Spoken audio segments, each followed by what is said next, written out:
What's going on, internet people? Thank you so much for joining me on yet another Thursday, another episode by yours truly. Hope all of you have been having a wonderful week so far, and we're almost there to the end of the week. Lord knows I'm so ready for Friday before I had to quit my job with no other job to replace that job, but we ain't gonna do that because that wouldn't be too smart. So this week's video has to do with some post-secondary drama, a little bit of that higher learning chaos, if you will. And this week we're going to be talking about what's been going on with Howard University and a lot of the nonsense and drama that's been taking place, not only recently, but pretty much in the last few years. I want to go over some of those things with you all. So without further ado, let's jump right in. Now, I'm going to give a little background on Howard, just in case you don't know what it is. Howard University is one of the most prestigious and illustrious HBCUs, or historically black colleges or universities in the country. They're a private institution, and they have a lot of different notable alumni, including Thurgood Marshall, P. Diddy, Kamala Harris, the late great Chadwick Boseman, Zora Neale Hurston. They have a lot of different, they have a lot of prestigious alumni. I could never get that word right either. I should have prepared for this. They have a lot of prestigious previous students is what I'm gonna say. So I know we like to focus on the positives a lot of, these schools, and like to paint them as the picture of them being such an astounding and wonderful place to go. But if you dig a little deeper, there may be a little more to that than is on the surface. So you may have heard, but in the past couple of years, there have been reports of, students in the dorms having to deal with some pretty disturbing living conditions. We're talking about living with rats, roaches, black mold, and other demonic entities that you could sue a landlord for probably. In fact, last fall of 2021, students at Howard University actually protested the living conditions by living outside in tents outside of the buildings in the cold, in the fall, right around finals time. That was like the first issues that I was really sparked my interest into this, what's going on at Howard. We have reports of students talking about leaks in the buildings that don't go fixed, pretty much just disgustingness and nastiness and unsuitable living conditions.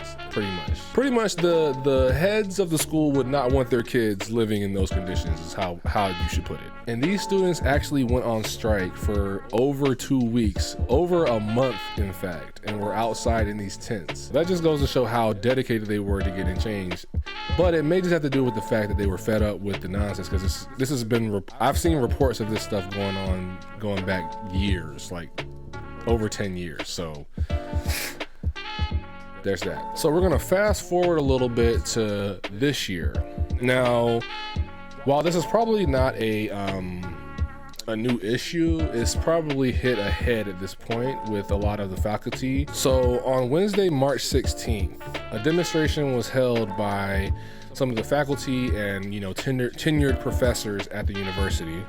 And at this demonstration, they were just voicing some of their concerns with the leadership of the university, basically referring to low pay. They have to sign, it's something weird with their contracts, they can only be at the school for a certain amount of years, and then they have to, reapply or whatever. So they had an issue with that, because, you can't really build a career when you have to sign a contract for a set amount of time, and then you're out. Another thing that they stated that was an issue was the fact that the university took place in what they called bad faith bargaining, which is basically saying that the promises that they were making were not being kept. So at this point, faculty and students are fed up and demanding change. I just find it funny how a private institution with an endowment of over $714 million cannot pay their employees an adequate wage, cannot negotiate contracts that are suitable for both parties, and they have students living in filth, dirt, grime, roaches, rats. It's just weird. It's just crazy to me. I don't understand it. Now, I'm not saying that, you know, this is the only school that has these issues, because Lord knows, my freshman year at East Carolina, ACOC dorm, we had some roaches, buddy. Now, it wasn't to the point where I think we were like infested or needed to call somebody, but you would see a good roach or two every couple of days. It's not no crazy, you know, them the cockroaches. Now, it's probably them. I don't know. They all nasty and they all look like roach type creatures. Water bugs, what they like to call them. I'm gonna call them roaches. I don't discriminate.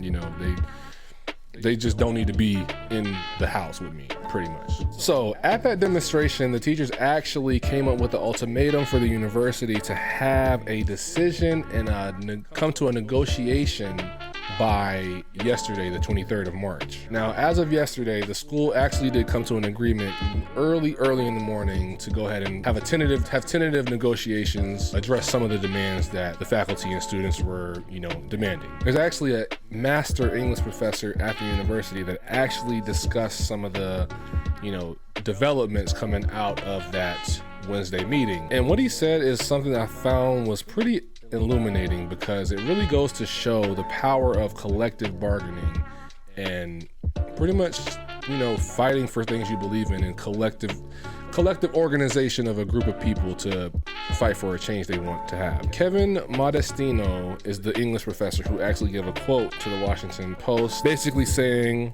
that he felt as though if they didn't threaten to strike, the school probably wouldn't have even, you know, addressed the issues or even said they would come to an agreement. So if you ever needed more evidence or proof of the power of, you know, unionization or, you know, collective bargaining, this is it, because you're hearing it from people directly involved saying that without the, you know, the threat of them striking or the threat of them, you know, taking collective action, none of this would have happened. Kudos to all those people there at Howard University and all the students who, you know, stood up for what they believed in and did not stop fighting, because something got to change, something got to give. But who knows where this will lead? I mean, they said the decisions were tentative as of now, so, you know, who knows? Maybe Howard will slip up again and we'll be right back here talking about a strike or, you know, more roaches. So I actually do have an article from the 23rd of March that is from WTOP News, which is a channel out there in DC. It actually stated that Howard will be investing $785 million towards new buildings and new renovations. They called this the largest construction initiative in the history of the university. So maybe this is, you know, lip service to kind of, you know, take the heat off the leadership. But I mean, it's a good thing that they're actually, you know, voicing that they are going to be renovating and, you know, doing some new construction. As long as they take care of them rats and roaches and them leaks and that mold, I mean, you know, I think we may be, you know, moving in the right direction. These are all good signs moving forward, so we'll see what happens in the future. I'll make sure I keep an eye on this and, you know, let you know if anything develops. But that's enough of that. I feel like I've been rambling a little bit. If you have any thoughts about anything I talked about, make sure you leave it in the comment section below. If you liked the video, make sure you leave a thumbs up. And if you didn't, let me know what I can do better, and I'll see if I can try to do that. And if you're not subscribed, make sure you hit that subscribe button for me. It'll help me out tremendously, because I need them. But other than that, until next time, stay frosty, my friends.